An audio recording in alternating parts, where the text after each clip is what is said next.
The mountain was not a place for love. It was a place where men went to forget it. High above Ridgeline, Colorado, where the wind screamed like something wounded and lost, Jedediah Colburn stood alone beside the icy rush of Painted Creek. Snow still clung to the shadows even though it was late May. The air was thin and sharp. It cut into a man's lungs and reminded him he was small. Jed did not feel small. He was 40 years old, broad-shouldered, scarred, and hardened by war and wilderness. A jagged white line ran from his temple down into his dark beard, a reminder of Antietam, a reminder of blood and smoke and the sound of cannons that shook the ground so hard a man could feel it in his teeth, a reminder of the day he held his dying brother in his arms and listened to the last breath leave his body like a whisper meant only for God. Eli Colburn had been 19 years old, same as Jed, twins born 7 minutes apart on a farm outside Frederick, Maryland. They had signed up together, marched together, and on that September morning in 1862, they had charged across a cornfield together while the world exploded around them. A piece of shrapnel caught Jed across the face and dropped him in the dirt. When he crawled back up, blood pouring through his fingers, he found Eli lying 3 feet away with a hole in his chest the size of a fist. Eli's eyes were open, his lips moved but no sound came out. Jed pulled his brother into his lap and held him while the battle raged on. He felt the exact moment the life went out of him. It was like holding a warm stone that slowly turned cold. 20 years had passed since that morning. 20 years in the cold had never left Jed's hands. He pulled a beaver trap from the freezing water and tossed it onto the bank. His fingers were numb, but he ignored it. He ignored most things. Pain, memory, loneliness. These were the currencies of mountain living, and he had learned to spend them without complaint. The mountains suited him. It was cold. It did not ask questions. It did not offer pity or expect gratitude. It simply existed, enormous and indifferent, and a man could lose himself in that indifference if he tried hard enough. His cabin sat a mile uphill, pressed against a slab of granite, like it was hiding from the world. It was not built for comfort. It was built to survive. Thick logs chinked with mud and moss. Narrow windows designed to keep out wind more than let in light. A roof low enough to fight the snowdrifts that piled 6 feet deep in January.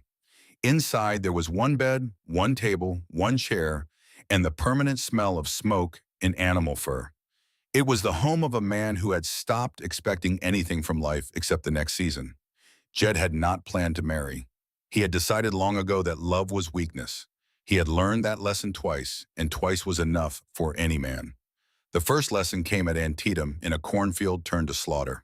He and Eli had promised to protect each other. They had locked eyes before the charge and nodded the way brothers do when words are not enough. And then the world tore that promise apart in less than a minute. Jed survived. Eli did not. And the guilt of that survival settled into Jed's bones like winter settling into stone. The second lesson came 3 years later in Ohio.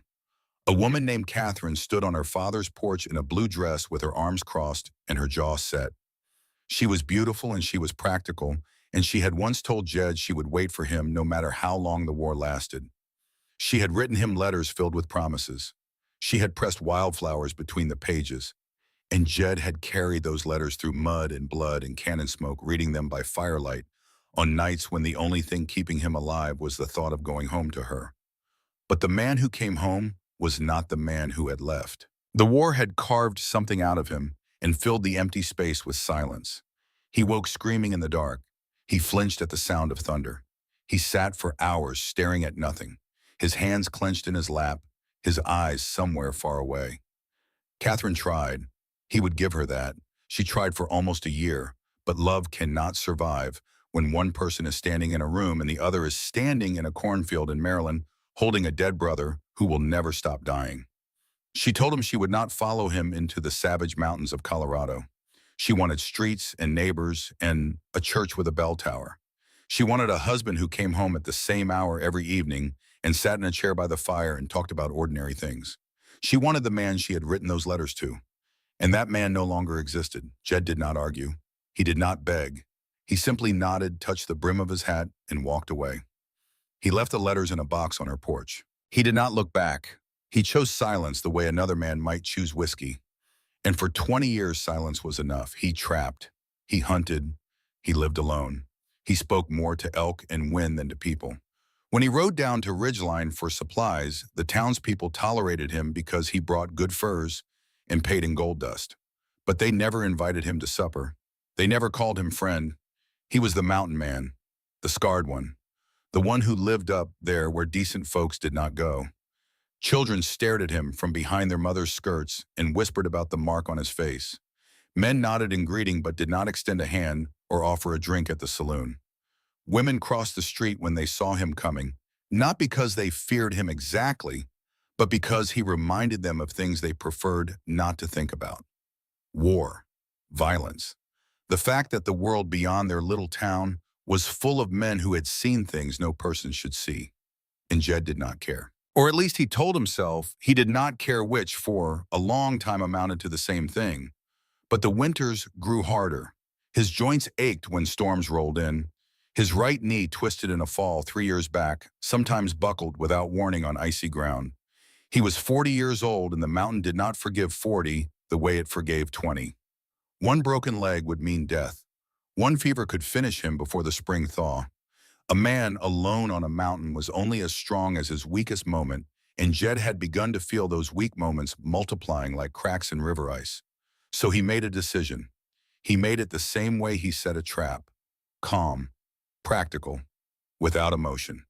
He sat at his table one evening in March, dipped his pen in ink, and wrote a letter to a marriage agency in St. Louis. He did not write about love. He did not write about companionship or dreams or the beauty of mountain sunsets. He wrote about work. He needed a woman who could cook clean hall water and survive a winter that would kill most men. He offered food, shelter, and protection. That was the bargain. Take it or leave it. Weeks later, letters arrived. A dozen of them carried up from Ridgeline by a boy on a mule. Jed sat by the fire and read them one by one. Most were full of flowery promises and soft words about devotion and new beginnings. Women who wrote about destiny and God's plan and the romance of the frontier. Jed read each one carefully. Then he fed them to the fire. He was about to give up when he found the last letter at the bottom of the stack. The handwriting was small and hard-pressed, as if the writer had been bearing down against the paper with something heavier than a pen. There were no flourishes, no wasted words. My name is Lenora Sedgwick. I am 28 years old. I can cook. I can sew. I do not expect love. I expect honesty and work. If you treat me with respect, I will do my duty. The way a man acquires a new axe or a stronger rope. Necessary. Practical. Nothing more. 2,000 miles east. Lenora Sedgwick sat alone on a wooden bench in a train station in Chicago, clutching his letter like it was the last solid thing left in her world. She had once been a seamstress in Boston, a good one. She worked in a shop on Tremont Street where wealthy women came to have their dresses fitted and their hems adjusted. Her hands were quick and precise. She could stitch a seam so fine it was nearly invisible. She took pride in her work. She took pride in earning her own living in a city that did not make it easy for a woman alone. She rented a small room above a bakery. She attended church on Sundays. She kept to herself and she kept her dignity, and for a while that was enough. Then Judge Harlan Creed decided she belonged to him. He was a powerful man, wealthy, connected, a circuit judge with influence that stretched from the courthouse to the state house. He had a wife and 3 children and a reputation for moral righteousness that he wielded like a weapon. He first noticed Nori when she came to his house to fit a dress for his wife. He watched her from the doorway of his study. She felt his eyes on her like something cold pressing against her skin. The attention started small. A hand that lingered too long when he passed her a glass of water. A comment about her figure disguised as a compliment about her craft. Then the invitations came. To his study, to a private dinner, to a conversation he promised would be entirely proper. Nori declined each one, politely at first, then firmly, then with an edge in her voice that she could not disguise. Creed was not accustomed to refusal. He was a man who took what he wanted and explained it to God afterward. When Nori refused him for the final time standing in his parlor with her sewing basket in her hands and her voice steady despite the fear hammering in her chest, something changed in his eyes. The charm fell away like a mask removed. What remained was cold, possessive, dangerous. He cornered her in the sewing room. The door locked behind them. His hand closed around her wrist. She could smell the tobacco on his breath and the expensive cologne on his collar. He told her that no one would believe her. He told her that she was nothing, a seamstress, a woman without family or connections or money. He could say whatever he wanted about her and the world would nod along, because that is how the world worked. The powerful spoke and the powerless listened. But Nori did not listen. When he pushed her against the sewing table, her hand found the scissors. She did not think. She did not plan. She simply grabbed them and slashed at his arm. The blade caught him across the forearm, and blood spotted the white tablecloth. Creed stumbled back, more shocked than hurt, and in that moment Nori ran. She ran out of the house. She ran down the street. She ran until her lungs burned and her vision blurred, and she collapsed against the wall of a church 2 blocks away. She sat there in the dark, shaking the scissors still in her hand, and she knew with perfect clarity that her life in Boston was over.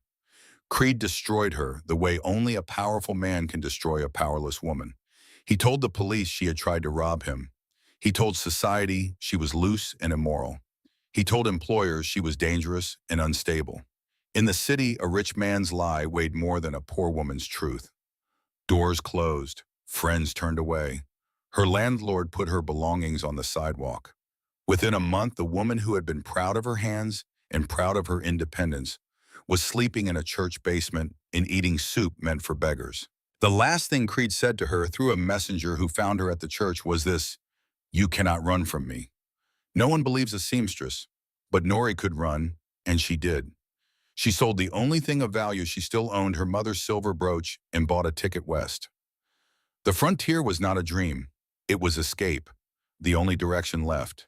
She found the marriage agency in St. Louis on a rainy Tuesday. She sat in a wooden chair across from a woman with spectacles and a ledger full of names and wrote her letter to a stranger in the mountains. She did not write about hope. She did not write about love. She wrote about what she could offer and what she expected in return: honesty in work, respect in duty. She sealed the letter and mailed it and waited, and when the reply came, 2 sentences on a scrap of paper, she read those 2 sentences and thought, a man who does not promise anything cannot break his promise. The journey west was brutal. Endless plains that stretched to the edge of the world, dust that crept into her lungs and settled in the creases of her skin. Cold nights in crowded stagecoaches where strangers pressed against her and the air smelled of sweat and whiskey. Whispers from other passengers who learned she was a mail-order bride and looked at her with a mixture of pity and contempt, as if a woman who chose her own survival was something shameful, as if desperation was a sin. 3 days from Ridgeline, the stagecoach hit a flooded creek crossing. The current caught the wheels, and the whole coach tipped sideways with a sound like bones breaking. Passengers screamed, luggage flew. The driver was thrown from his seat and landed in the mud with a gash across his forehead that bled like a river. While others stood in the rain wringing their hands, Nori tore a strip from her petticoat and knelt beside the driver. She pressed the cloth against his wound and held it there. The rain pounded her back. The cold soaked through her dress. The driver moaned and tried to push her away, but she held firm. She stayed with him through the night, sitting in the freezing mud, keeping pressure on the wound, talking to him in a steady voice whenever his eyes started to close. By morning, the bleeding had stopped. The driver lived, and Nori Sedgwick, soaked and shivering and covered in mud, climbed back into the righted stagecoach and continued west. She was not weak. She had never been weak, but she was tired. Tired in a way that went deeper than muscles and bones. Tired in the place where a person keeps their faith that the world will eventually be fair. When the battered stagecoach finally rolled into Ridgeline 3 days later, she stepped down into mud in silence. The town was small, a single street of wooden buildings baking in the late afternoon sun, a general store with a sagging porch and a faded sign, a church with a white steeple that leaned slightly to the east as if the wind had been pushing it for decades, a livery stable where horses stamped and snorted behind weathered rails, a saloon with windows so dirty they reflected nothing. Mountains rose on every side like walls built by God to keep the rest of the world out, and above them, all far up where the trees thinned and the rock turned to snow, was the place she would call home. She could not see it from here. She could only feel it. The weight of altitude, the thinness of the air, the sense that civilization had climbed as far as it could and then given up. Jed was waiting. He stood beside his horse, near the general store, arms folded across his chest. He looked like something carved from the mountain itself. Tall, broad, scarred, dark eyes set deep beneath a weathered brow. His clothes were worn and practical. His boots were caked with mud. He did not smile. He did not step forward to greet her. He simply stood there and watched her approach with the steady, unreadable gaze of a man who had been watching the horizon for 20 years. "You Sedgwick?" he asked. "I am," she answered. Her heart hammered against her ribs. Her hands were clenched at her sides. She had imagined this moment 100 times on the journey west, but nothing had prepared her for the reality of standing in front of this man. He was bigger than she expected. Harder. The scar on his face caught the light and made him look like someone who had been put together wrong after being broken. For a long moment, they simply looked at each other. He saw a thin woman with tired eyes but a stubborn jaw, mud on her dress, calluses on her hands, a spine that was straight despite everything. She saw a dangerous man who looked like he could break bones without blinking. But in his eyes behind the walls he had built so carefully over 20 years, she did not see hunger. She did not see the cold possession she had learned to recognize in Creed's gaze.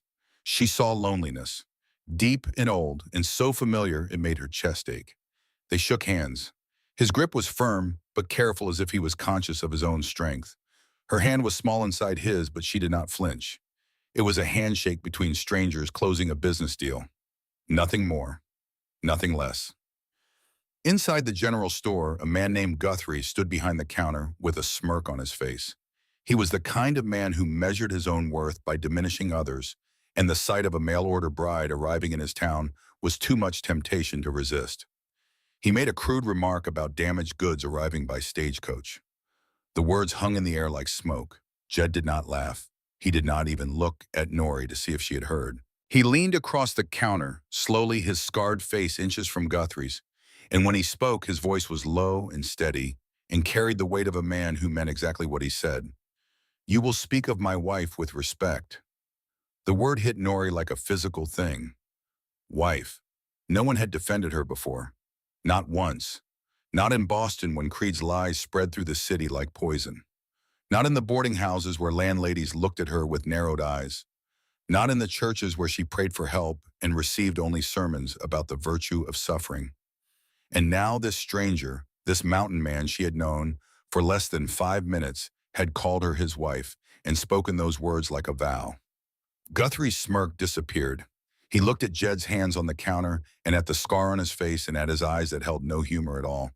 He mumbled something that might have been an apology and turned away to fill their order. Outside, Betty Granger watched from the window of her boarding house across the street. She was a woman of 55 with silver hair, pulled back tight, and eyes that missed nothing. She had run the boarding house in Ridgeline for 15 years, ever since her husband died of pneumonia and left her with nothing but the building and her own stubbornness. She had seen mail-order brides come through town before. Some lasted, most did not. The mountain ate them up, or the loneliness drove them back east, or the men they married turned out to be worse than the lives they had left behind. She watched Nori climb onto Jed's horse, and she watched them ride toward the mountain trail, and she said quietly to no one in particular, "I hope that girl knows what she is getting into, because that mountain has buried better women than her." But then again, she thought it has buried better men too, and Colburn is still standing. They rode up the mountain Ashin. That evening, the trail narrowed. The trees grew taller and thicker. The world grew colder with every 100 feet of elevation. Ridgeline disappeared below them, swallowed by the forest. The only sounds were the horses' hooves on stone, and the wind moving through the pines, and the distant cry of something wild that Nori could not identify. She sat behind Jed on the horse, her arms around his waist, because there was nowhere else to hold. She could feel the hard muscle beneath his coat. She could feel the rhythm of his breathing. He did not speak. She did not speak. There was nothing to say. They were two strangers climbing toward a life neither of them had wanted, but both of them needed. The cabin waited at the top of the trail like a silent judge. Nori looked at the rough logs, the smoke-stained chimney, the small clearing surrounded by endless trees and granite. It was harsh. It was isolated. The nearest neighbor was miles away. The nearest town was an hour's ride down a trail that would be impassable for months during winter. It was the most terrifying place she had ever seen. But it was not Boston. There was no creed here, no locked sewing room, no lies spreading through parlors like disease. There was only the mountain and the wind and this scarred, silent man who had promised her food and protection and nothing else. "This is it," Jed said, swinging down from the horse. His voice carried no apology, no reassurance, just fact. Inside the cabin was exactly what she expected. One room, a stone fireplace, a bed made of rough timber with a mattress stuffed with pine needles and covered with a buffalo robe, a table, a chair, hooks on the wall where fur and traps and a rifle hung. The floor was packed earth covered in places with animal hides. The ceiling was low, the light was dim. Everything smelled of smoke and grease and the sharp cold scent of a place that never fully warmed. And there was only one bed. Jed cleared his throat. The sound was awkward, out of place, like a crack in stone. He stood near the fireplace with his hat in his hands, turning it slowly, and for the first time since she had met him, he looked uncertain. "You take the bed," he said. "I will sleep on the floor. By the fire." Nori looked at the bed, then she looked at him. "You are the husband," she said. "I am a man of my word," he replied, "and I do not take what is not freely given." The words fell between them like something holy. Nori felt them land in her chest in the place where trust had been broken so many times it had hardened into something like scar tissue. She had crossed half a continent expecting the worst. She had prepared herself for roughness, for demands, for the particular cruelty of a man who believed that a transaction entitled him to a woman's body. She had rehearsed her silence. She had rehearsed her endurance. She had told herself that whatever this mountain man required of her, it would be better than what Creed had tried to take. And now he stood there in his own cabin, turning his hat in his rough hands, offering her his only bed, asking for nothing, claiming nothing, giving her the one thing she had not dared to hope for: choice. She lay in his bed that night wrapped in the heavy buffalo robe that smelled of wood smoke and pine. The wind howled against the shutters. Strange sounds came from the forest outside, sounds that could have been animals, or could have been the mountain itself breathing. The fire crackled in the hearth, throwing shadows that jumped and twisted on the log walls. Jed sat in his chair by the door. He had added more wood to the fire. He had brought her a cup of water. He had shown her where the chamber pot was and where the spare blankets were stacked. Then he had settled into the chair with his rifle across his knees and his eyes on the door, and he had not spoken again. Nori watched him from the bed. His face was half lit by the fire. The scar caught the light and turned silver. His eyes were open but far away, fixed on something she could not see. He looked like a man standing guard against the whole world, which she realized was exactly what he was. She listened to the steady sound of his breathing. She listened to the wind. She listened to the fire. And for the first time in more years than she could count, Nori Sedgwick fell asleep without fear. No footsteps in the hallway, no hand on the doorknob, no voice telling her that she belonged to someone. Just the wind and the fire and the quiet presence of a man who had promised nothing except what he could give.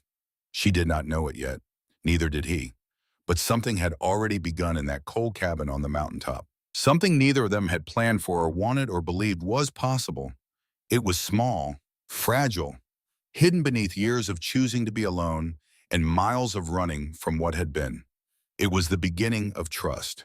And trust on a mountain where nothing grew easily was the most dangerous seat of all. The morning after her first night in the cabin, Nori woke before sunrise to a sound she did not recognize.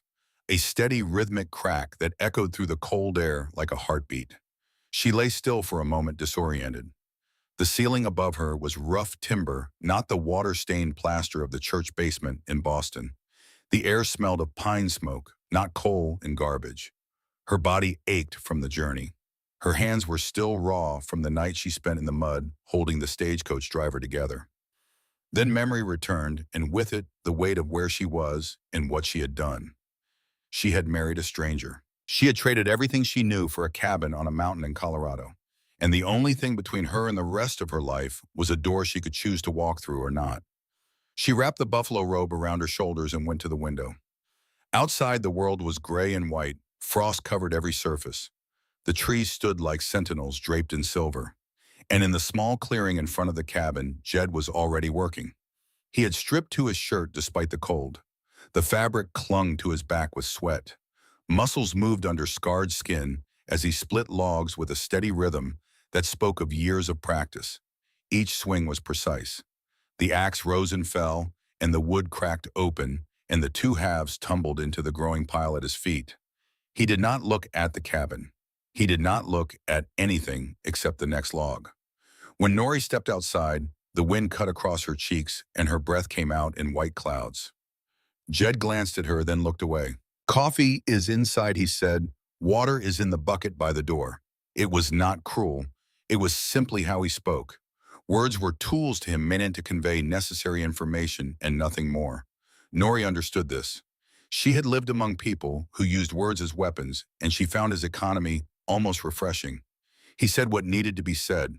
He did not dress it up. He did not soften it. He did not ask how she had slept, or whether she was comfortable or if the cabin met her expectations.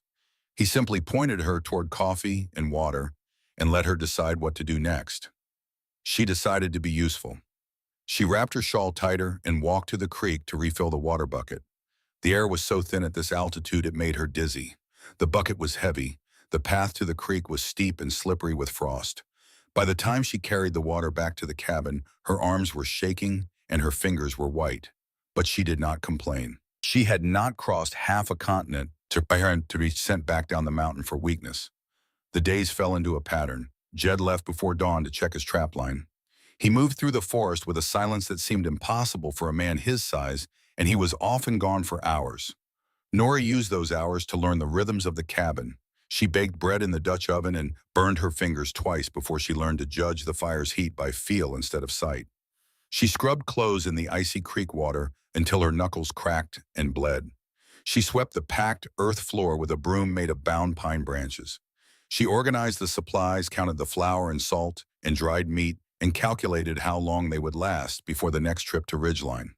The mountain did not care that she had once stitched silk for wealthy women on Tremont Street. It did not care about her nimble fingers, or her eye for detail, or her ability to make an invisible hem. It demanded different things now: strength, endurance, the willingness to do ugly, painful work without rest. And Nori gave it what it demanded because the alternative was to admit that Creed had been right about her, that she was nothing, that she could not survive. One afternoon, a week after her arrival, Jed came back from the trap line earlier than usual. He walked into the clearing and stopped. Nori was at the woodpile struggling with the axe. She had watched him split logs and thought she understood the mechanics of it. But the blade bounced off a knot in the wood and jarred her shoulders so hard she nearly dropped the handle. She tried again. The same result. The wood would not yield. "You are fighting it," Jed said from behind her. She startled. She had not heard him approach. She turned to face him, her cheeks flushed with cold and frustration and something that might have been embarrassment. "I can do it," she said. "I did not say you could not." He stepped closer. Not in front of her, not taking the axe away. Instead, he moved behind her and placed his hands over hers on the handle. His palms were rough and warm. His chest brushed her back as he adjusted her grip. She could feel the heat of him through her dress. She could smell wood smoke and pine sap and the faint salt of sweat. For one terrible second, the closeness sent a flash of panic through her body. Creed's hand on her wrist, the locked door, the smell of tobacco. Her muscles tensed and her breath caught, and every instinct she had screamed at her to pull away. But Jed did not tighten his grip. He did not press closer. He simply held her hands and spoke in a voice so low it was almost lost in the wind. "Loosen your hold," he murmured. "Do not fight the wood. Let the weight of the axe do the work." They swung together, the log split clean in two. The sound was sharp and satisfying. The two halves tumbled apart and landed in the snow. For a moment, Jed did not move away. Nori felt his warmth against her back. She felt his breath near her ear. And in that moment, the closeness did not feel like danger. It did not feel like the suffocating possession she remembered from Boston. It felt steady, safe, like being held up instead of held down. Then Jed stepped back quickly, almost roughly, as if the contact had startled him more than it had startled her. He cleared his throat. His face was unreadable. "That is the way," he muttered, and he walked off toward the shed without looking back. Nori stood at the woodpile long after he left. Her hands tingled where his had been. Her heart was beating in a way she did not understand. She looked at the split log at her feet and then at his retreating figure, and something turned over inside her chest. Something small and frightened and new. She picked up the axe and split the next log on her own. 3 days later, they rode down to Ridgeline for supplies. It was Nori's first time back in town since her arrival, and she felt the change immediately. The stares were sharper. The silence was louder. Word had spread, as it always does in small towns, that the mountain man had brought home a mail-order bride. And in a town where everyone knew everyone else's business, a stranger was a canvas onto which people painted their worst assumptions. Whispers followed them into the general store. A woman with a pinched face pulled her daughter behind her skirts when Nori walked past. A man at the counter looked at her, then at Jed, and something ugly crossed his face. Near the door, a cluster of men spoke in low voices, and Nori caught one word. A word she knew too well. A word that had followed her from Boston like a bite follows the scent of blood. The shame hit her like a slap. Her step faltered. Her eyes dropped to the floor. The old instinct surged up, the one that told her to make herself smaller, to disappear, to accept the judgment. Because fighting it only made things worse. Then Jed moved. He did not look at her. He did not ask if she was all right. He simply stepped in front of her, placing his body between her and the man who had spoken. And when he faced that man, his voice was the same low, steady tone he used for everything.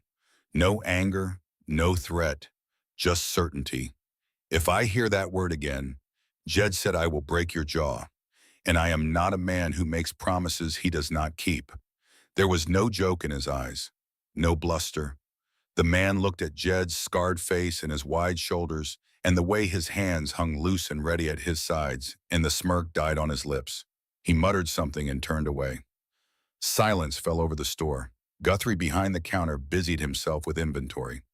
The woman with the pinched face hurried her daughter out the door. The cluster of men by the entrance found reasons to be elsewhere. Outside, Betty Granger stood on the porch of her boarding house. She had seen the whole exchange through the window. She watched Jed load the supplies onto his horse with the same deliberate care he brought to everything. She watched Nori stand beside him, her head held a little higher than before, and she watched Jed's hand brush Nori's elbow as he helped her onto the horse. A small gesture, almost invisible. But Bet had been watching people for 55 years, and she did not miss it. She crossed the street. Jed looked at her with his usual wariness. Strangers approaching was never something that sat well with him. Bet did not speak to Jed. She spoke to Nori. Her voice was not warm, but it was not unkind. She held out a small bundle wrapped in cloth. Dried chamomile and mint, she said. For tea. The cold up there gets into your chest if you are not careful. Nori took the bundle. Their eyes met. Something passed between them that neither woman could have named. Recognition, perhaps. The kind of recognition that exists between women who have learned to survive by reading the silences between words. Thank you, Nori said. Betty nodded once and went back to her boarding house without another word. On the ride home, with the trail climbing and the town disappearing behind them, Nori stared at Jed's back, the broad shoulders, the straight spine, the way he sat in the saddle like a man who belonged exactly where he was. You did not have to do that, she said softly. In the store. Yes, Jed replied without turning around. I did. He offered no explanation. No speech about honor or duty or what a husband owes a wife. Just those two words spoken with the same quiet certainty that defined everything about him. As if protecting her was not a choice but a fact. As if it was as natural and necessary as breathing. Nori pressed her face against his back so he would not see the tears that had begun to fall.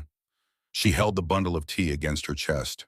And as the mountain rose around them and the cabin appeared above the tree line, small and rough, and clinging to the granite like a prayer, she thought to herself, I came here expecting nothing. I came here expecting cold and silence and survival. I did not expect this. She was not ready to name what this was, but it was there, growing quietly in the spaces between their careful silences, in the warmth of his hands over hers on an axe handle, in the sound of his voice saying wife like it meant something sacred. Far below in Ridgeline, the evening light faded and the townspeople returned to their routines. Guthrie closed the store. The woman with the pinched face locked her door. The men who had whispered found other things to talk about. But somewhere on the road east, a letter was already traveling. It bore the seal of a court in Boston, and the signature of a man who had promised that no one could run from him. The letter was addressed to no one in particular. It was addressed to everyone. It offered a reward for information about a woman named Lenora Sedgwick wanted for theft and moral indecency. Judge Harlan Creed had not forgotten. He had not forgiven. And the long arm of his vengeance was reaching westward, stretching across plains and rivers and mountains, following the same path that Nori had taken. It would arrive with the spring. And when it did, the fragile piece of the cabin on the mountaintop would crack like ice beneath a heavy boot. But that night, none of that existed. That night, there was only the fire and the wind, and Nori lying in bed listening to Jed breathe in his chair by the door. She pulled the buffalo robe to her chin. She closed her eyes. And in the darkness of the cabin, high above the world, she whispered a single word, so quietly that even the wind could not hear it. Home. It was not a statement. Not yet. It was a question. But for the first time in longer than she could remember, it was a question she wanted the answer to. She had come to the mountain expecting survival. She did not know yet that something far more dangerous was waiting inside that cabin. Something that could wound a person deeper than any blade and leave scars that no one could see. Hope. The weeks turned. June bled into July, and the mountain revealed a different face. Snow retreated to the highest ridges. Wildflowers erupted across the meadow below the cabin in violent bursts of purple and gold. The creek swelled with meltwater and roared through the ravine like something unchained. The air warmed just enough to fool a person into believing the mountain could be kind. But Nori had already learned that the mountain was never kind. She noticed the small things he did without announcement or expectation of gratitude. A pair of gloves lined with rabbit fur appeared on the table one morning, a shelf built into the wall near the bed where she could keep her few belongings, a hook by the door at just her height for her shawl. These were not the gestures of a man who saw her as a tool. They were the gestures of a man who was paying attention. And for Nori, who had spent the last years of her life being watched by men who only wanted to take from her, being watched by a man who only wanted to give, was a sensation so unfamiliar, it frightened her. One evening in late July, Jed returned from the trap line with a deep cough that rattled in his chest. He said nothing about it. He sat at the table and ate the stew she had made and sharpened his knife by the fire. But in the night, she heard him coughing again, a wet, heavy sound that echoed through the cabin like something tearing. By morning, his forehead was hot to the touch and his eyes were glassy. She told him to stay in bed. He refused. She told him again. He stood up, swayed, and sat back down. His stubbornness was a wall she could not climb over, so she walked around it. She made him broth. She boiled the chamomile and mint that Bet Granger had given her and made him drink it. She piled blankets on him and kept the fire roaring until the cabin was almost too warm. And when his fever finally broke 2 days later, she was sitting beside the bed with dark circles under her eyes and her hands wrapped around a cup of cold tea she had forgotten to drink. Jed looked at her. His voice was rough from coughing. "You did not sleep," he said. It was not a question. "You were sick," she answered. It was not an explanation. Something passed between them in that moment. A recognition. An acknowledgement that whatever arrangement they had agreed to on paper, whatever transaction of food and protection and duty they had signed up for, this was something else. A woman who does not sleep for 2 days to nurse a stranger is not fulfilling a contract. She is choosing to care. And a man who notices that she did not sleep is not evaluating an employee. He is seeing a person. Neither of them spoke of it. They did not have the words. Or perhaps they had the words, but were too afraid to use them because words once spoken could not be taken back. And both of them had been hurt by promises before. The next morning, Nori went down to Ridgeline alone for the first time. Jed was still weak. He told her not to go. She told him they needed supplies and that she was capable of riding a horse down a trail. He looked at her for a long moment with an expression she could not read. Then he handed her his rifle. "You know how to use this?" he asked. She shook her head. "Point the end with the hole at whatever is trying to kill you," he said. "Pull the trigger. Do not close your eyes." It was the closest thing to humor she had ever heard from him. She almost smiled. Almost. In Ridgeline, she went straight to the general store and kept her eyes forward and her voice steady. Guthrie served her without comment. She bought flour salt coffee and a length of cotton cloth she could use to make new bandages. She paid in gold dust from the pouch Jed had given her, and she counted the change carefully because she was not a woman who let herself be cheated. As she loaded the supplies onto the horse, Bet Granger appeared beside her.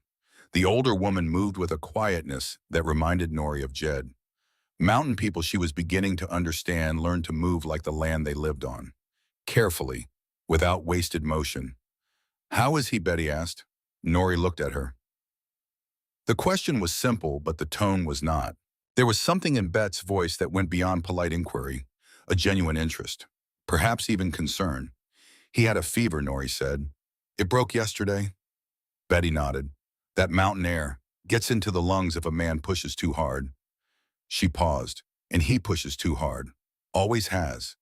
"You know him?" Nori asked. Betta's expression did not change, but something shifted behind her eyes. "I know what he is," she said.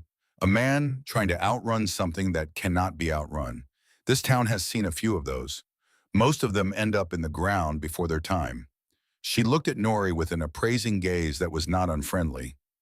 "Maybe you are the reason he will not." She turned and walked back to her boarding house before Nori could respond. The ride home was long and quiet. Nori thought about Betty's words the entire way. A man trying to outrun something that cannot be outrun. She understood that. She was running too. They were both running, she and Jed. The only difference was the direction. He ran up toward the sky and the silence and the clean cold of altitude. She ran west toward the edge of the country, toward the place where the land ended, and there was nowhere left to go. But maybe, she thought as the cabin came into view above the tree line, maybe running in the same direction was close enough to standing still. Autumn arrived without courtesy. One week the aspen trees were green, and the next they were gold, and the next they were bare. The wind sharpened. The creek thinned. Animals moved differently, faster, more urgent, storing and hoarding against the cold that was coming. Jed worked harder than she had ever seen him work. He checked every trap twice. He stacked firewood against the cabin wall until the pile was taller than Nori. He patched the gaps in the walls with fresh mud and moss. He sharpened every blade he owned and oiled the hinges on the shutters and repaired the roof where summer rain had loosened the shingles. "He is afraid," Nori realized one afternoon as she watched him from the doorway. Not of the winter itself, but of what winter could do to them. Of what it meant to face 6 months of isolation with a woman he had not yet learned to trust, in a body that was 40 years old and beginning to show it. He prepared for winter the way a soldier prepares for battle, methodically, thoroughly, without allowing himself to consider the possibility that preparation might not be enough. She prepared too. She dried strips of elk meat on racks outside the cabin. She rendered fat into tallow for candles. She sewed heavy curtains from scraps of wool and canvas to cover the windows. She mended every piece of clothing they owned, hers and his stitching patches, onto elbows and knees, with the skill that had once earned her a living on Tremont Street. When Jed saw the stitching on his mended coat, he held it up and looked at it for a long time. His face was unreadable, but his fingers traced the neat, invisible seam with something close to wonder. "You are good at this," he said. It was the first compliment she had received in years. It landed somewhere deep inside her chest and stayed there, warm and quiet, like an ember that refuses to die. The first real storm came in early November. It did not arrive gradually. It fell on them like a hand slamming shut. One moment the sky was gray and heavy. The next moment the world disappeared behind a wall of white. Snow drove sideways against the cabin. Wind screamed through the gaps in the walls. The shutters rattled like fists pounding to get in. Inside, the fire roared, but could not fight the drafts that slipped through every crack and crevice. The temperature dropped so fast that frost formed on the inside of the windows. Nori wrapped herself in every blanket she could find and sat on the edge of the bed, shivering.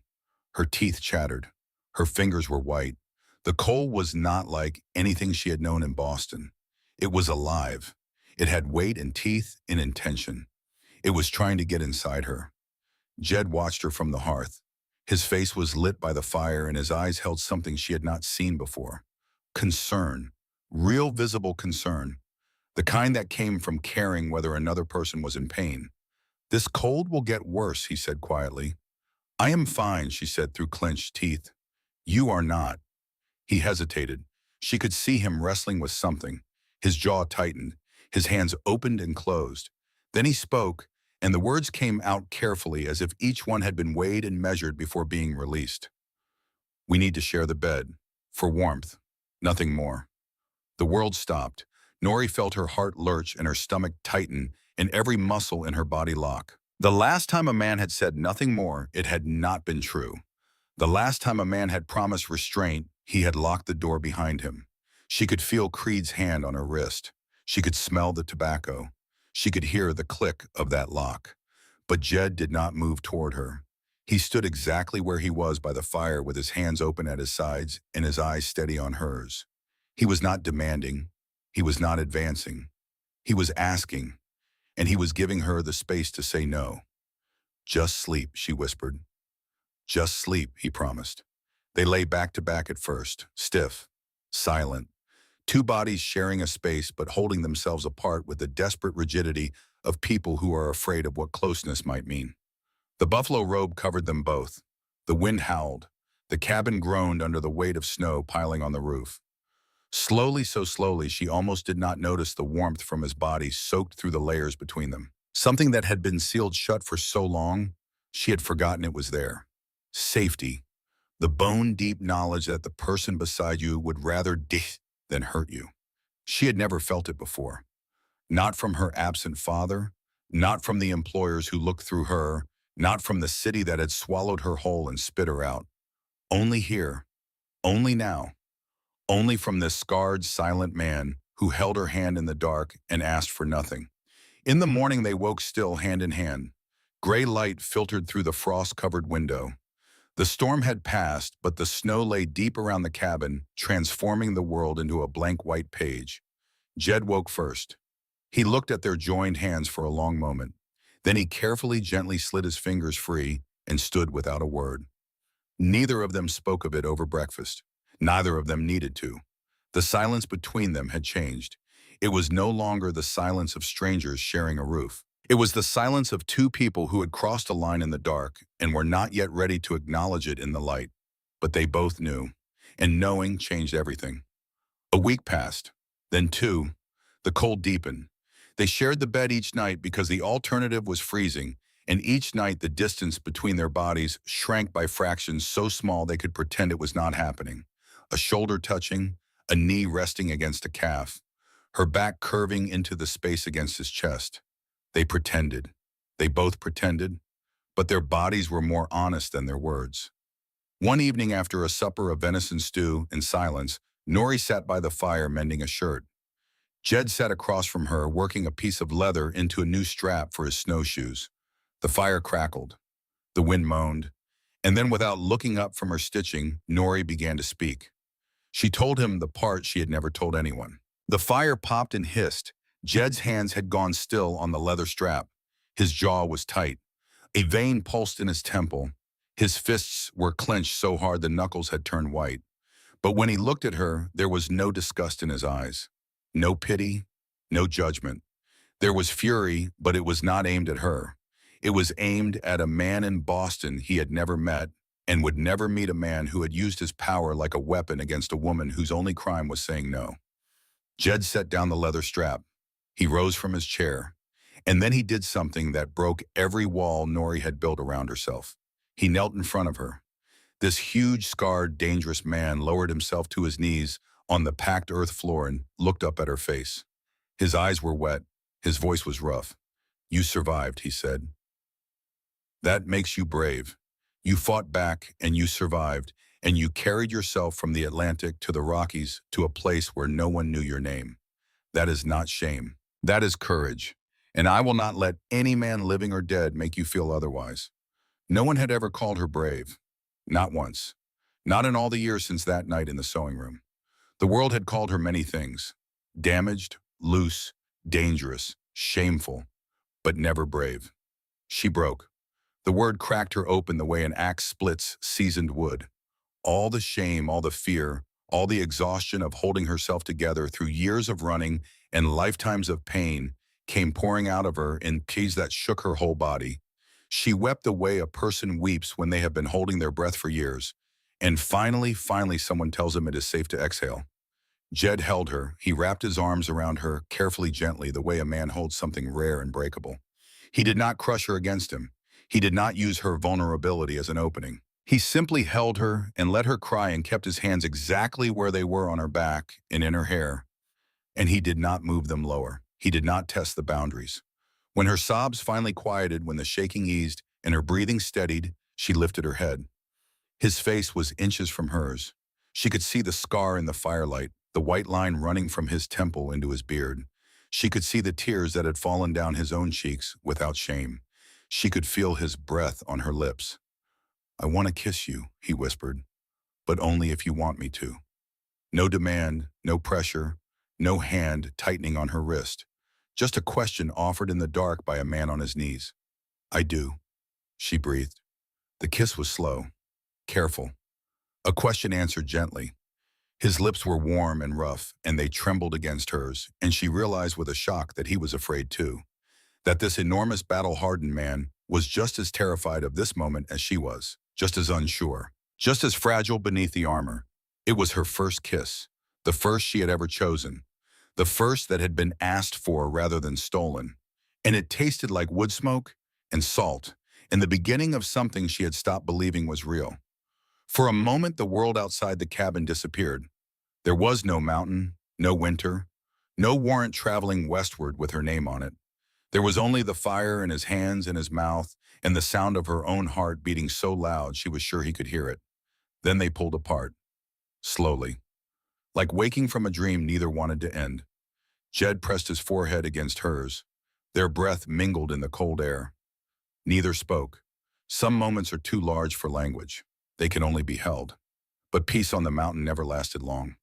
3 weeks later, a man rode into Ridgeline on a bay horse with a long coat and a face like a closed fist. His name was Doss Pickett, and he was not a man who came to places by accident. He was a man who was sent, a man who followed money the way a hound follows blood with single-minded purpose and no conscience to slow him down. He carried a letter from Boston. It bore the seal of Judge Harlan Creed's court, and it contained a warrant for the arrest of Lenora Sedgwick, wanted for theft and moral indecency, with a reward of $200 for information leading to her capture and return. $200 was more money than most people in Ridgeline would see in a year. It was enough to buy loyalty, enough to buy silence, enough to buy the kind of cooperation that decent people would be ashamed of in the morning, but would accept in the moment because money has a way of dissolving shame the way water dissolves salt. Pickett did not announce himself. He did not post the warrant on the wall of the general store or stand in the street and make proclamations. He was smarter than that. He worked quietly. He took a room at Betty Granger's boarding house, and he sat in the common room and he talked to people. He bought drinks. He asked questions. He listened to the answers with the patient attention of a man who knew that small towns were machines built on gossip and resentment, and that every machine had levers you could pull if you knew where to find them. He found his first lever in Pastor Whitfield. The pastor was a thin man with a thin voice and a pulpit he used the way some men use a weapon. He preached about sin with the enthusiasm of a man who had an intimate relationship with it. His sermons were long and his charity was short, and he had a gift for making people feel guilty about things they had not done.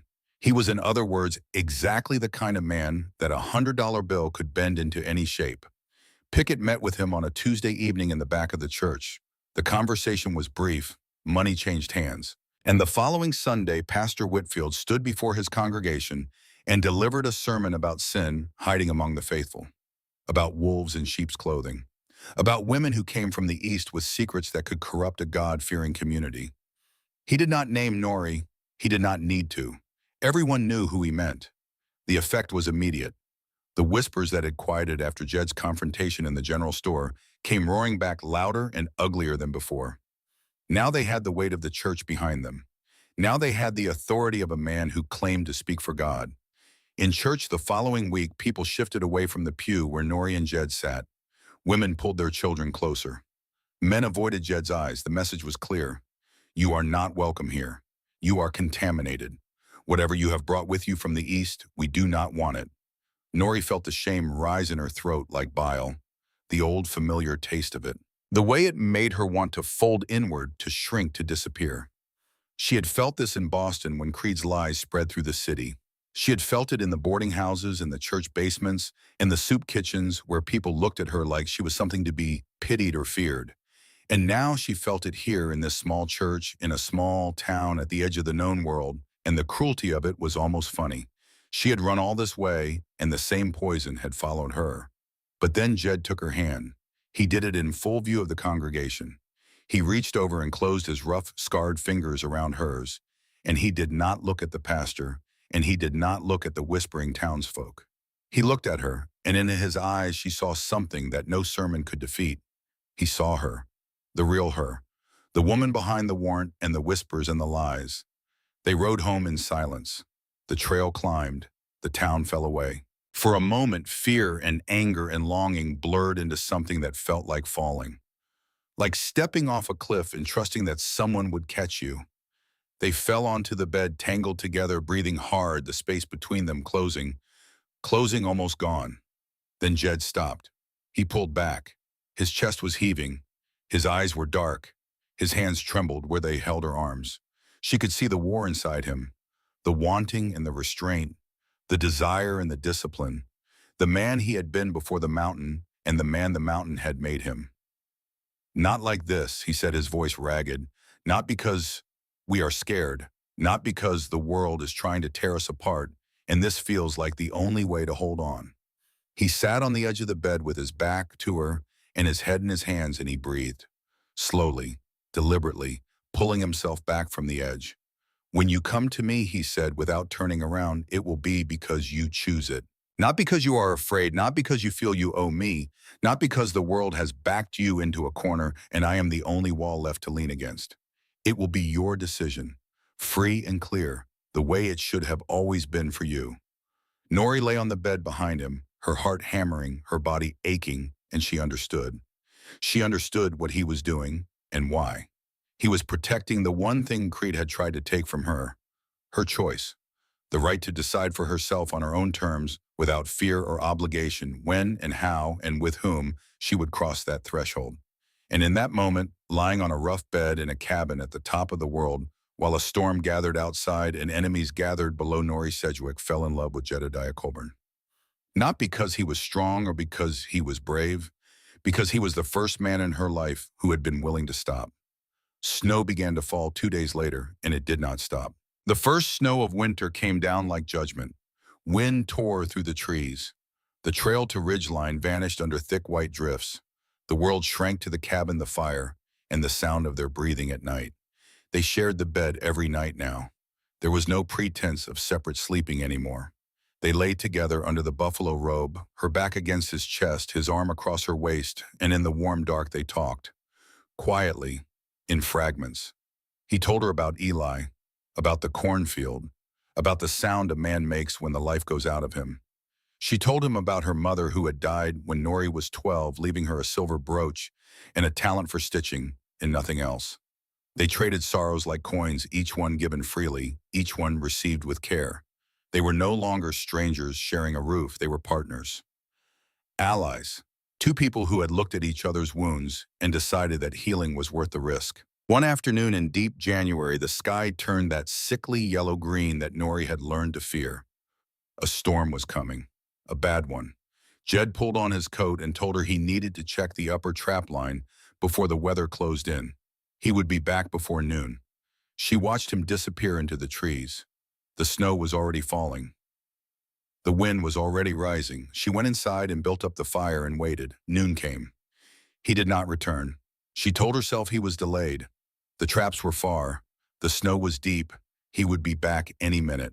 She heated water for coffee. She stirred the stew pot. She swept the floor. She did everything she could think of to keep her hands busy and her mind quiet. By early afternoon, the storm had become a wall of white. The wind howled so loud the cabin walls trembled. Snow piled against the door.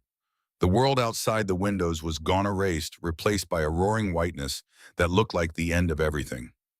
Jed was never late. In all the months she had lived with him, he had never once failed to return when he said he would. He was a man who built his life on reliability, the way other men built their lives on ambition or faith. If he said noon, he meant noon, and noon had passed 2 hours ago. Panic rose in her throat like smoke. She stood by the window, scraping frost away with shaking fingers, staring into the white. She looked at the fire. She looked at the door. She looked at the empty chair where he sat each evening, sharpening his knife. She could wait. She could stay by the fire and trust that he would find his way back. That was the sensible thing, the safe thing, the thing he would tell her to do if he were here. But he was not here. And every minute that passed was a minute in which the cold was killing him. She wrapped herself in every layer she could find, his spare coat over her own, a wool scarf around her face, gloves, the rabbit fur hat she had sewn from scraps. She grabbed the rope that hung by the door. She picked up the rifle, even though she had never fired it, and she stepped into the storm. The snow was waist deep within 10 steps of the cabin. Each stride was a battle. The wind hit her like a fist, driving ice crystals into the gaps between her scarf and her skin. She could not see more than 5 feet in any direction. The world was nothing but white and noise, a howling, freezing blank that swallowed every landmark and every sense of direction. She remembered his lessons, the things he had taught her in his quiet, patient way during the autumn months. Listen for hollow ice beneath the snow. It means water, and water means you have wandered too far toward the ravine. Watch the slope. If you are climbing, you are going the right direction. If the ground levels out, you have drifted west. And the most important lesson of all, do not stop moving. The cold wants you to stop. It will whisper to you. It will tell you to rest. It will make you feel warm and sleepy and peaceful. That is the cold killing you. Keep moving. She climbed. The upper ridge was half a mile from the cabin, but in this storm it might as well have been half a continent. Her legs burned, her lungs burned, her face was numb. The wind changed direction every few seconds, disorienting her, spinning her sense of up and down until she was not sure she was still climbing. She fell twice. The second time she lay face down in the snow, and the cold whispered to her, just as Jed had said it would. Rest, it said. Sleep. You have done enough. She thought of Creed's voice saying the same thing in a different way. Give up. Accept it. You cannot win. She pushed herself up. She kept climbing. Then she saw it, a broken edge of snow near the ravine, a place where the ground had given way, leaving a jagged scar in the white slope, and below it, 20 feet down, a dark shape against a fallen pine. Jed. She screamed his name. The wind tore the sound from her mouth and scattered it like ashes. She tied the rope to the nearest tree, tested the knot the way he had taught her, and lowered herself over the edge. The slope was steep and slick. She slid more than she climbed, tearing her coat on brush and rock. Snow filled her collar and her boots. Her hands were so numb she could barely grip the rope. But she kept going because the dark shape at the bottom was not moving and the snow was covering it, and if she did not reach him soon, there would be nothing left to reach. He was half buried. His leg was bent at an angle that made her stomach lurch. His skin was pale. His lips were blue. Snow caked his beard and his eyelashes. He looked dead. For one terrible second, she was certain he was dead. Then his eyes opened. Barely. Slits of dark in a face the color of ash. Go back, he whispered. His voice was so faint the wind almost erased it. I am not leaving you, she said. It took an hour. An hour of slipping and pulling and bracing her boots against ice while the wind tried to rip them apart. She got the rope around his chest. She hauled him up the slope 1 foot at a time, her muscles screaming, her back burning, her hands slipping on the frozen rope. She fell and got up. She fell again and got up again. She cursed and wept and pulled and did not stop. At the top, she tied him to a rough sled she made from pine branches, lashing them together with strips torn from her own coat. She pulled him through the storm, through waist-deep snow, through wind that knocked her sideways, through a darkness that was falling fast because the sun had set behind the clouds and the world was turning from white to gray to black. She found the cabin by feel, by memory, by the stubborn refusal to die that lived in her bones like a second skeleton. She dragged him through the door and barred it behind them and fell to her knees beside the fire. His clothes were frozen stiff. She cut them away with his hunting knife, her hands shaking so badly she nicked her own fingers twice. His body was dangerously cold. The deep, terrible cold of a body shutting down, surrendering heat faster than the fire could replace it. She knew what she had to do. She had heard it spoken of among frontier women, the oldest truth about warmth, that it passes best from body to body, from the living to the dying. She pulled the heavy buffalo robes over him. She removed her own wet layers and climbed beneath the furs beside him. She pressed herself against him and wrapped her arms around him and held him with everything she had. His skin was like ice against hers. She shivered violently. Her body screamed at the contact, but she held on. Stay, she whispered into his ear. You are not allowed to leave me. You are not allowed to go where I cannot follow. Stay. Hours passed, the fire crackled, the storm raged. Slowly, so slowly, his shaking eased. His skin warmed by degrees. His breathing, which had been shallow and irregular, deepened and steadied. Color crept back into his face like dawn creeping over a horizon. She held him through the night. She did not sleep. She listened to every breath. She counted every heartbeat. And when the gray light of morning finally seeped through the frosted window, Jed Colburn opened his eyes and looked at the woman who had carried him out of the cold. You came for me, he rasped. You were late, she said softly. His hand found hers beneath the furs. He brought it to his lips and kissed her knuckles one by one, with a tenderness that seemed impossible from a man his size. For 3 days she nursed him. She splinted his broken leg with strips of wood and cloth. She cooled his fever with wet rags and snow-packed in leather pouches. She fed him water one sip at a time and broth one spoonful at a time, and she talked to him when the fever made him delirious and he called out for Eli, for his brother, for the boy who had died in a cornfield 20 years ago. She told him Eli was at peace. She told him the war was over. She told him he was home. When the fever finally broke and his eyes cleared and he looked at her, truly looked at her, she saw something new in his face, something that went beyond gratitude or relief, something that had no name in any language she knew, but that she recognized anyway, the way you recognize a song you have heard only once but never forgotten. We are not just surviving, he whispered. We are living. He pulled her close with his one good arm and kissed her. There was no hesitation left, no careful distance, no walls, just two people who had been alone for too long and had finally found the thing that made aloneness unbearable. Outside, the storm had passed. The snow lay deep and still and blindingly white in the morning sun. Inside the cabin, the fire burned low and warm, and two people who had started as strangers and become partners had crossed the last frontier left between them. They looked at each other and they saw for the first time, without pretense or protection, the full truth of who the other person was. Broken, scarred, afraid, and worth every risk. Spring would come, and with it, Doss Pickett would finish gathering his men. The warrant would be read aloud, a trial would be called, and everything they had built in the silence of the mountain would be tested in the noise of the town below. But that morning, none of that mattered. That morning, there was only Jed's hand in hers and his heartbeat against her ear, and the knowledge certain as sunrise that she would fight for this man the same way he had fought for her. Because he was hers, and she was his, and the mountain for all its cruelty had given them each other. And that was enough. For now, that was enough. Spring came to the mountain the way forgiveness comes to a stubborn heart. Slowly, reluctantly, in small, uncertain gestures that could be mistaken for something else. A patch of brown earth appearing through the snow, the sound of water moving beneath the ice, a single bird calling from a branch that had been silent for months.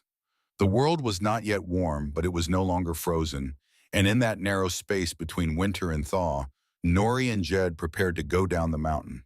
His leg had healed, not perfectly, it would never be perfect again. The bone had knit, but it had knit crooked, and he walked now with a slight hitch in his stride, a visible reminder of the afternoon the ground gave way beneath him, and a woman half his size hauled him back from the dead. He had fashioned a cane from a branch of mountain ash, stripped the bark, and smoothed it with his knife until it was almost beautiful. He leaned on it when the pain was bad and carried it when it was not, and he did not complain, because complaining was a language he had never learned. Nori watched him practice walking in the clearing outside the cabin, back and forth, testing the leg, pushing it, measuring its limits with the same methodical patience he brought to everything. His jaw was set. His eyes were focused. He was a man who refused to be diminished by injury, and she loved him for it, the same way she loved him for his silence and his scars, and the way he held her hand in the dark and without asking for anything in return. They had not spoken about what would be waiting for them in Ridgeline. They did not need to. They both knew. Doss Pickett had spent the winter in town, and winter in a small town is a long time. Long enough to poison a well. Long enough to turn neighbors into strangers and strangers into enemies. Long enough to make $200 look like a fortune and a woman's reputation look like a fair price to pay for it. But supplies were running low. The flour was nearly gone. The salt was gone entirely. They needed coffee and ammunition and cloth and the dozen other small necessities that kept life on the mountain from becoming merely existence. And beyond the practical needs, there was something else. Something neither of them said aloud, but both of them felt. They could not hide forever. The mountain was a fortress, but a fortress only works if you never need to leave it, and they needed to leave it. They needed to face whatever was waiting below, not because they were brave, but because the alternative was to let fear choose their life for them. And both of them had spent too many years letting fear drive their decisions. They rode down on a Tuesday morning in late March. The trail was muddy and treacherous with snowmelt.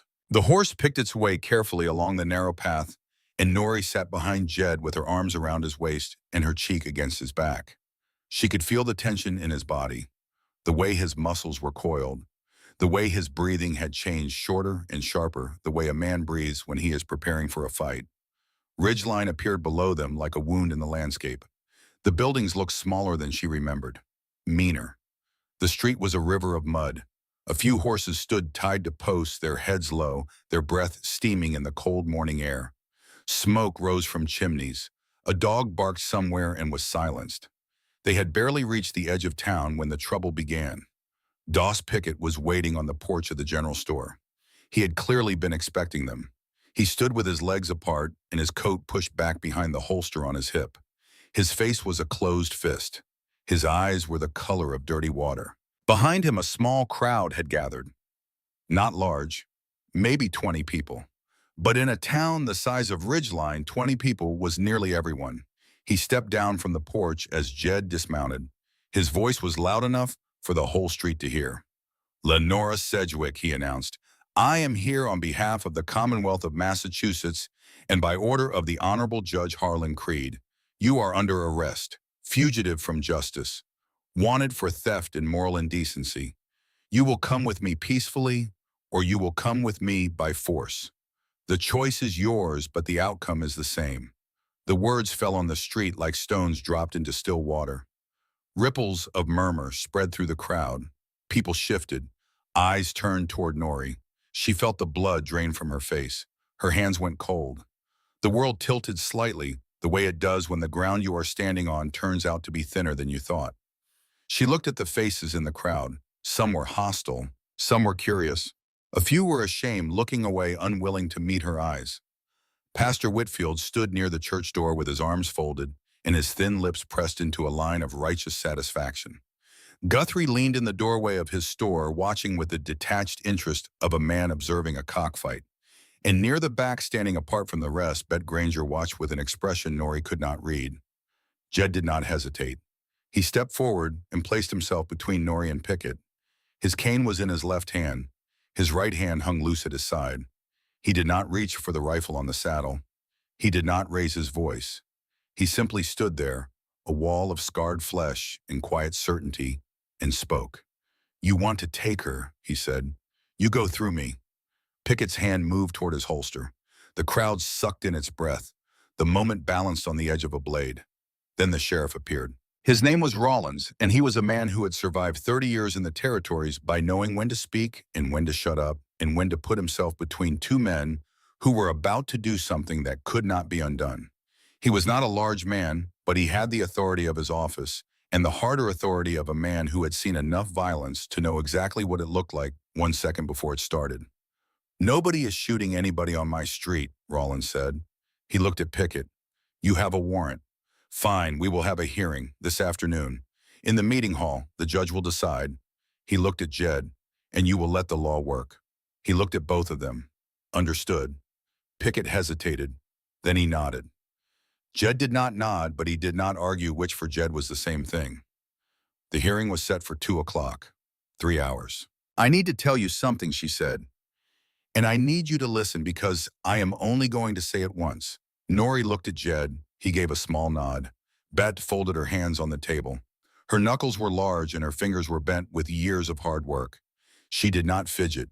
She did not look away. 30 years ago, she said, I was a seamstress in Philadelphia. I was 25 years old. I was good at my work and I was proud of it. Then a man decided I belonged to him. He was not a judge, he was a banker. But the result was the same. When I refused him, he destroyed me. He told people I was a thief. He told people I was loose. He took my reputation apart piece by piece and scattered it in the street like garbage. The room was very quiet. Jed's hand had gone still on the table. Nori's breath had stopped. I came west, Bet continued. I married a man I did not love because I needed shelter. He was not cruel, but he was not kind. He died of pneumonia 7 years later and left me this building and nothing else. I have spent 15 years running this boarding house and keeping my head down and telling myself that what happened in Philadelphia happened to a different woman, a younger woman, a woman who no longer exists. She looked at Nori. Her eyes were bright. But she does exist. She exists every time I look in the mirror. She exists every time I see a young woman walk into this town with tired eyes and a straight spine and a jaw set against the world. She exists every time I tell myself it is not my business, that I should stay out of it, that getting involved would only bring trouble. She paused. When she spoke again, her voice was different, harder, more certain. I am done staying out of it. I am going to that hearing this afternoon, and I am going to say what I should have said 30 years ago. That the world is full of men who use power like a weapon against women who have no power at all. And that the only thing more shameful than what those men do is the silence of the people who watch them do it. She stood. She pushed the chair back under the table.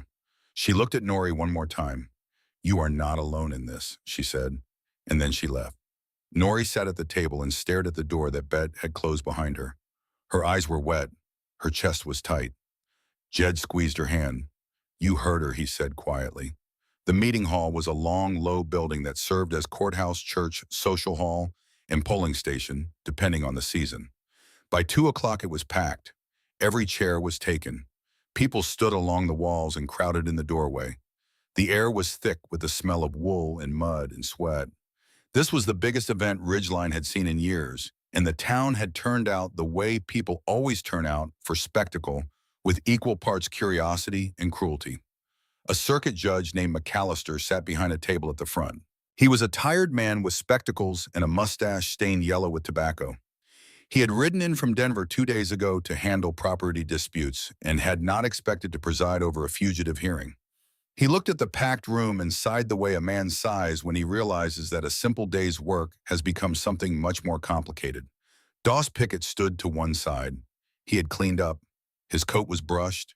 His hair was slicked.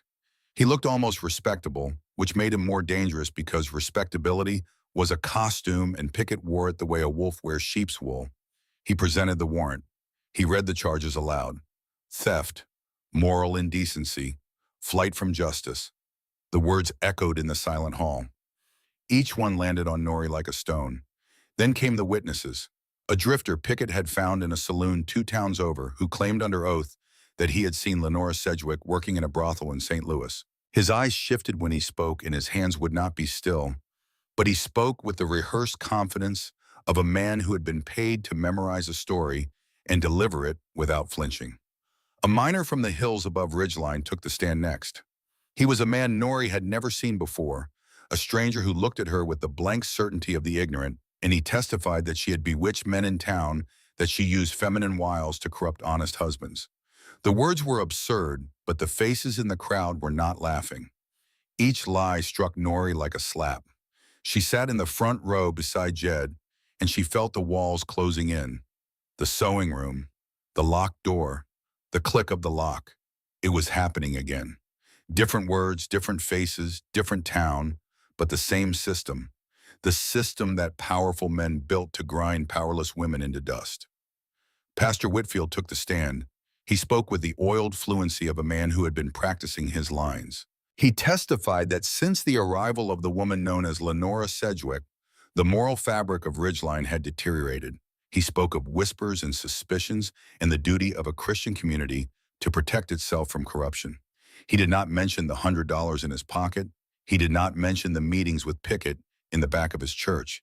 He simply lied with the practiced ease of a man who believed that God forgave liars as long as they lied in his name.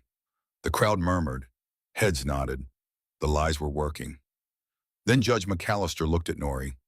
"It is your right to speak," he said, "if you wish." Nori's throat closed. The room was too full. The faces were too many. The weight of all the lies old and new was pressing down on her chest like a stone slab. She could not breathe. She could not speak. She was 28 years old, and she had been fighting this fight for so long that the exhaustion of it had finally caught up with her here in this room in front of these people, and she did not have the strength to open her mouth.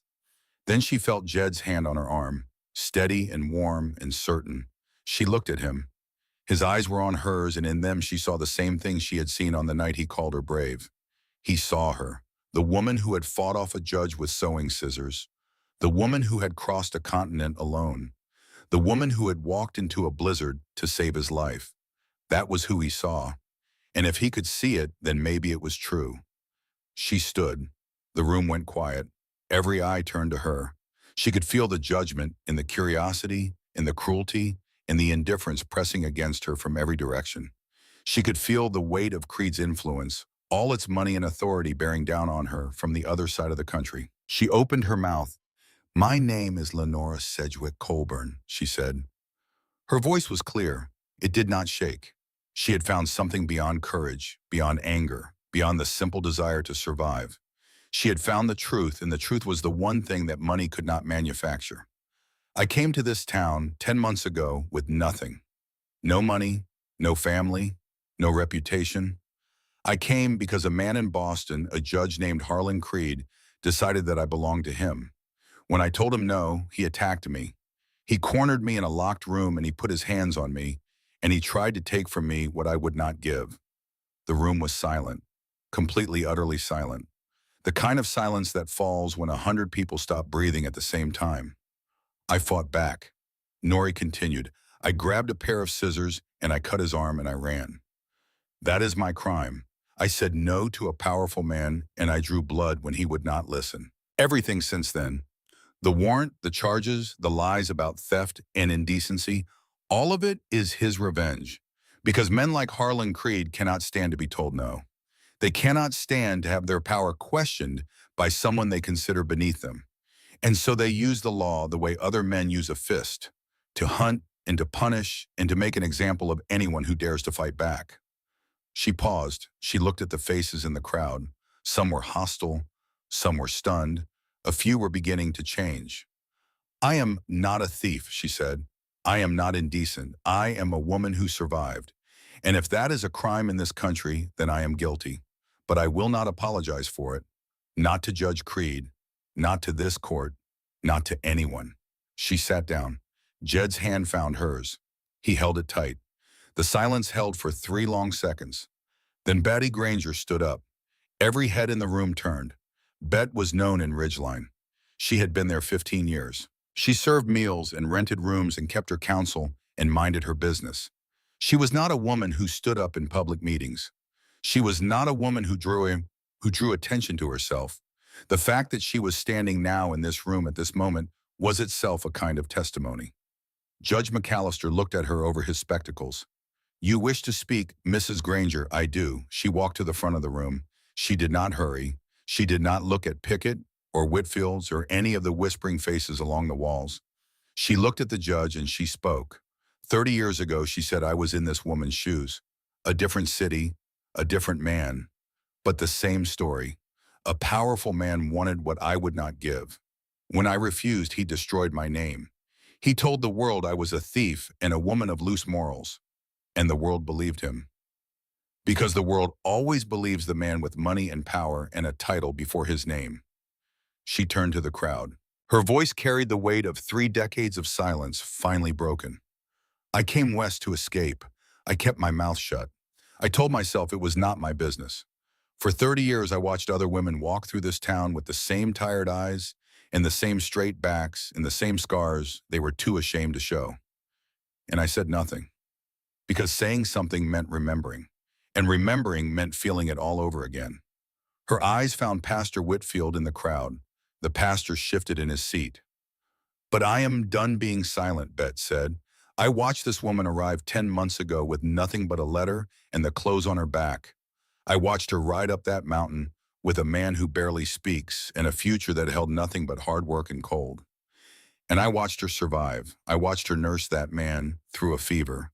I watched her carry water from the creek in the dead of winter. I watched her walk into this store and hold her head high while people whispered behind her back. She pointed at Whitfield. The pastor flinched, and I watched that man take money from a bounty hunter to stand in his pulpit and call her a sinner. I watched him sell his sermons like a merchant sells fish. I watched him poison this town against a woman he never spoke to, never asked a single question of because $100 was more valuable to him than the truth. The crowd erupted. Voices rose. Heads turned toward Whitfield. The pastor's face went red, then white. He opened his mouth to speak, but no words came out because there were no words that could undo what Bet had just said. The truth once spoken has a weight that no lie can match, Guthrie shouted from the back. That is a serious accusation, Mrs. Granger. Betty looked at him with eyes that could have cut glass. I found the money in his Bible, she said, tucked between the pages of Proverbs. $100 in new bills. I expect you will find another 100 in Mr. Pickett's coat promised for delivery. The room exploded. Rollins had to stand and raise his hands for quiet. McAllister banged his fist on the table. Whitfield tried to stand and leave, but the people around him, the same people who had nodded along to his sermons about sin, blocked his path. They did not touch him. They did not need to. Their eyes were enough. Doss Pickett lost his composure then. The careful mask of respectability cracked, and the creature beneath it emerged. He lunged forward, grabbing Norrie's arm with a grip that would leave bruises. She gasped. Jed surged to his feet, Kane-forgotten bad leg, be damned. But it was not Jed who acted first. It was Pickett who acted last. He drew his weapon. The revolver came out of the holster in a smooth, practiced motion, and for one frozen second, the barrel swung toward the crowd. A woman screamed. Glass shattered as someone dove through a window. The room became chaos. Sheriff Rollins was faster. He moved with the speed of a man who had been expecting exactly this. His hand closed around Pickett's wrist. He twisted. The revolver discharged into the ceiling, sending a shower of dust and splinters down on the crowd. Then Rollins slammed Pickett against the wall so hard the building shook. He wrenched the gun free and threw it across the room. You do not fire a weapon in my town, Rollins said. His voice was cold and final.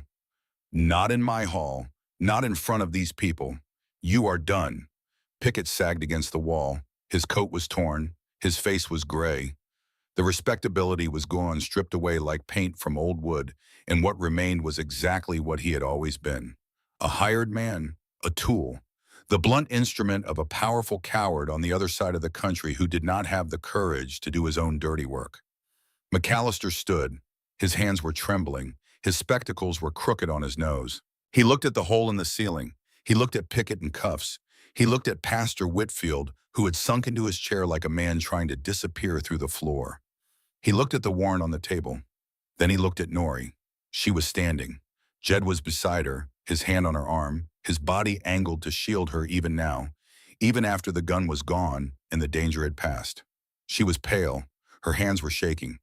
But her eyes were clear and her chin was up, and she was still standing, which is the thing that mattered most. McAllister picked up the warrant. He held it for a moment, reading it as if seeing it for the first time.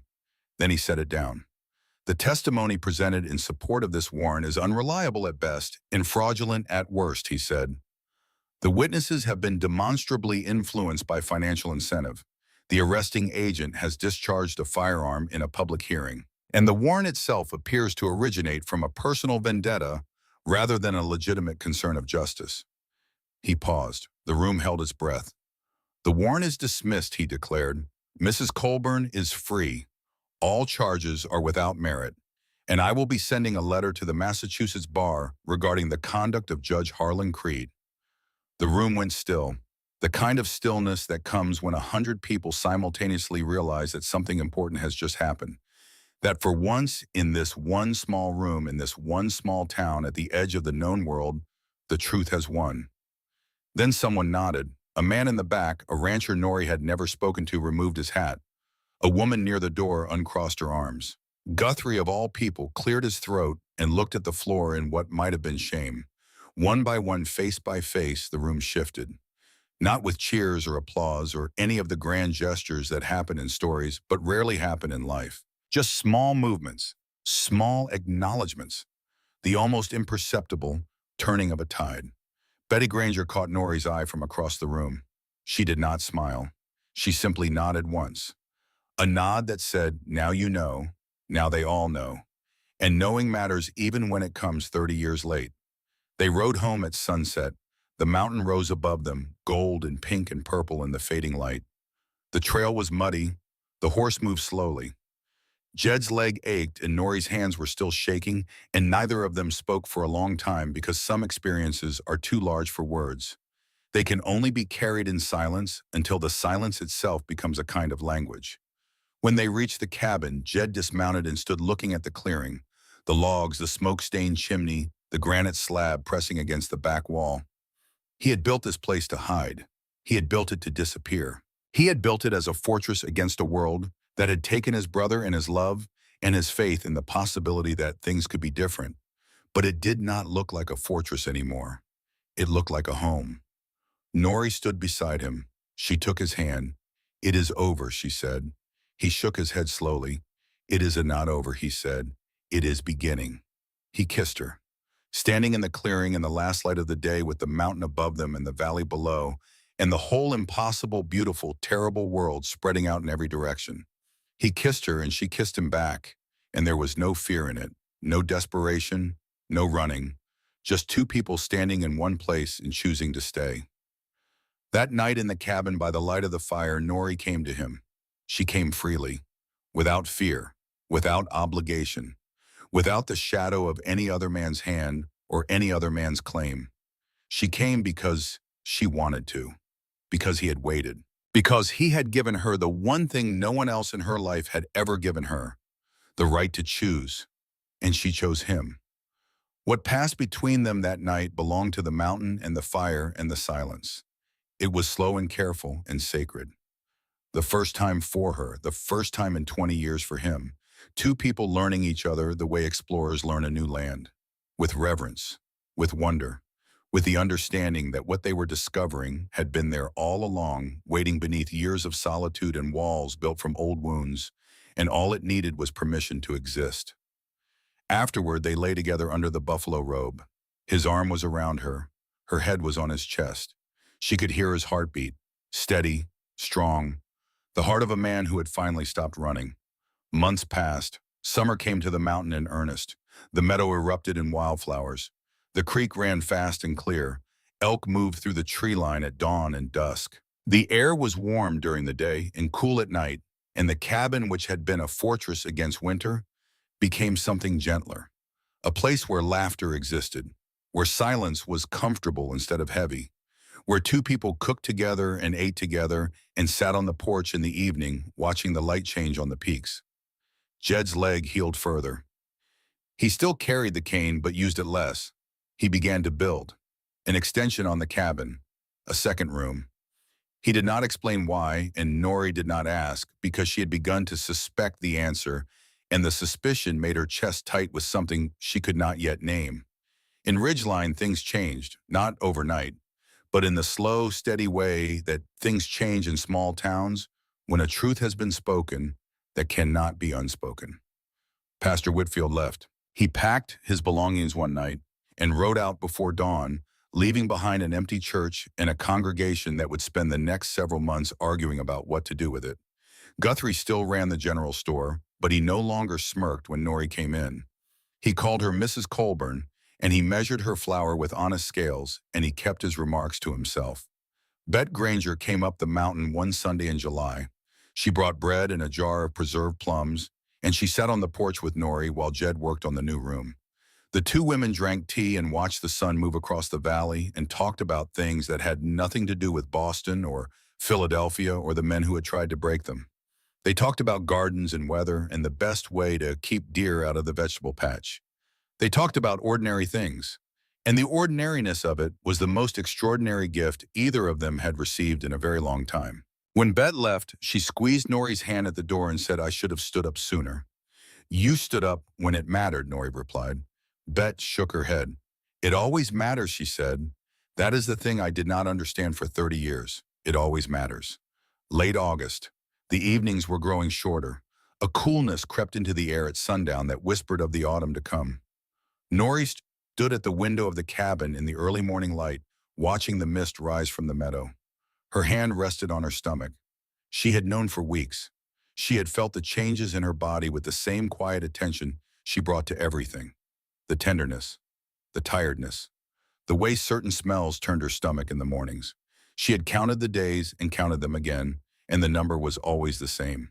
She waited until evening.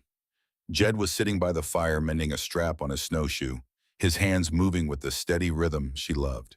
She sat down beside him. She took his hand from the leather and placed it gently on her stomach. He looked at her, his brow furrowed. Then his eyes widened.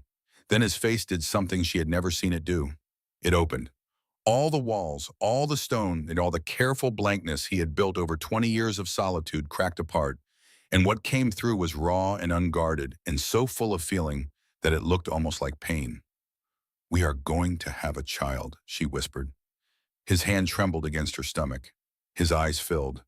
This mountain man who had held his dying brother in a cornfield and walked away from the only woman he had loved and spent 2 decades alone on a peak where the wind screamed like something wounded.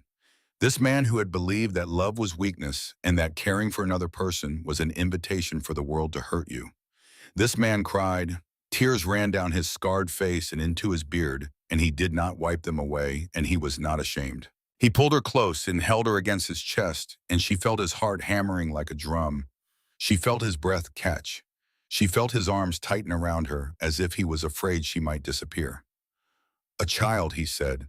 His voice was rough, the voice of a man who has just been handed something he did not believe he deserved. "Our child," she said. Winter came again. This time it arrived as witness rather than enemy. The snow fell and the wind blew, and the world shrank once more to the cabin and the fire and the sound of two people preparing for something that neither of them had ever prepared for before.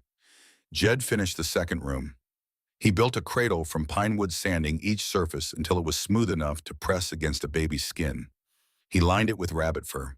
He carved small animals into the headboard: an elk, a bear, an eagle. He worked on it every evening after supper, and Nori would watch his rough hands moving over the wood with a delicacy that made her eyes sting. She sewed blankets and tiny shirts and cloth for wrapping. Her seamstress hands, the hands that had once stitched silk on Tremont Street, now stitched cotton and wool for a child who would be born on a mountain in Colorado. And the stitching was the finest she had ever done.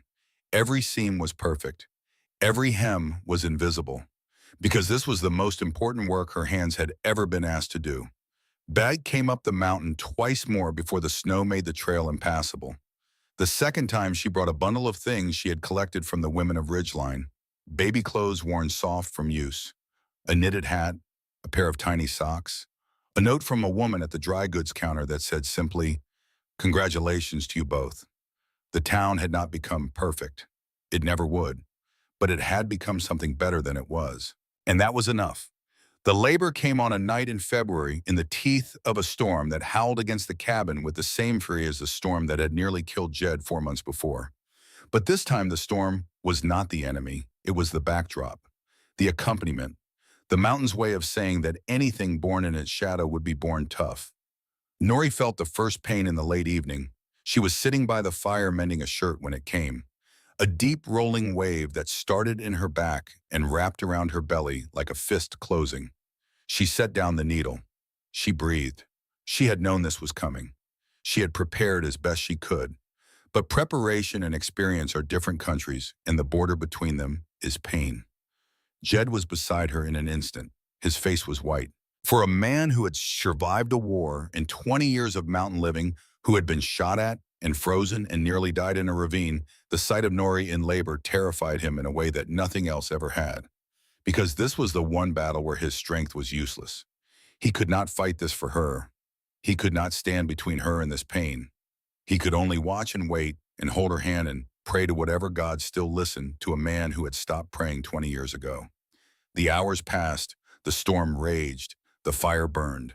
Nori gripped Jed's hand so hard she left bruises on his knuckles, and he did not flinch.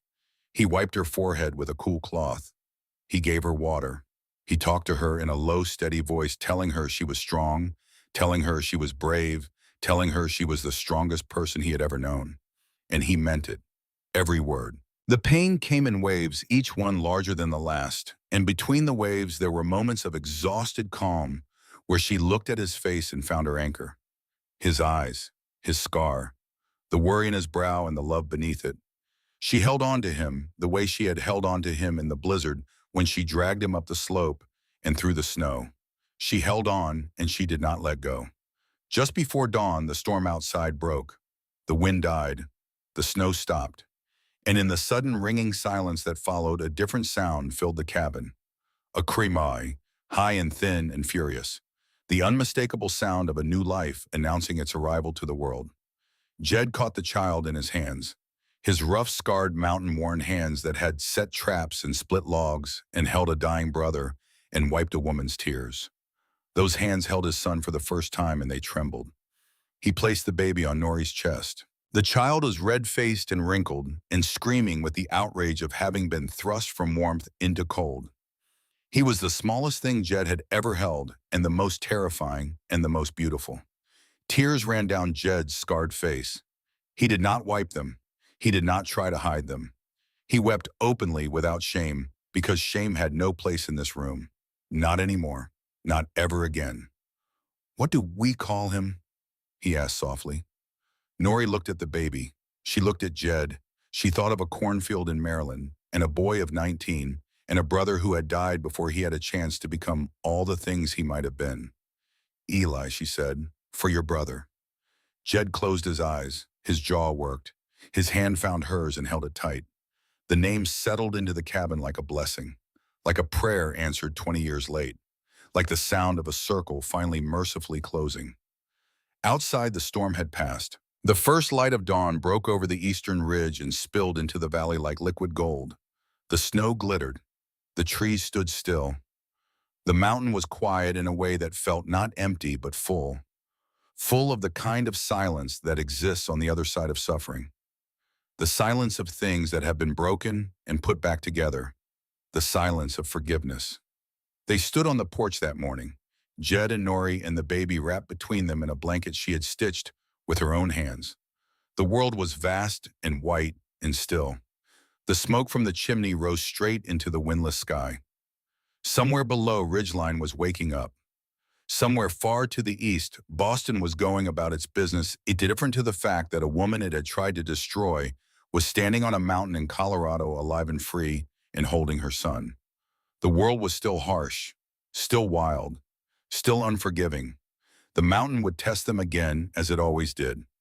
Winters would come, storms would come, the trail would be long and the work would be hard, and there would be days when the cold seeped into their bones and reminded them that survival was not a gift, but a choice made over and over every morning, every evening, every hour of every day.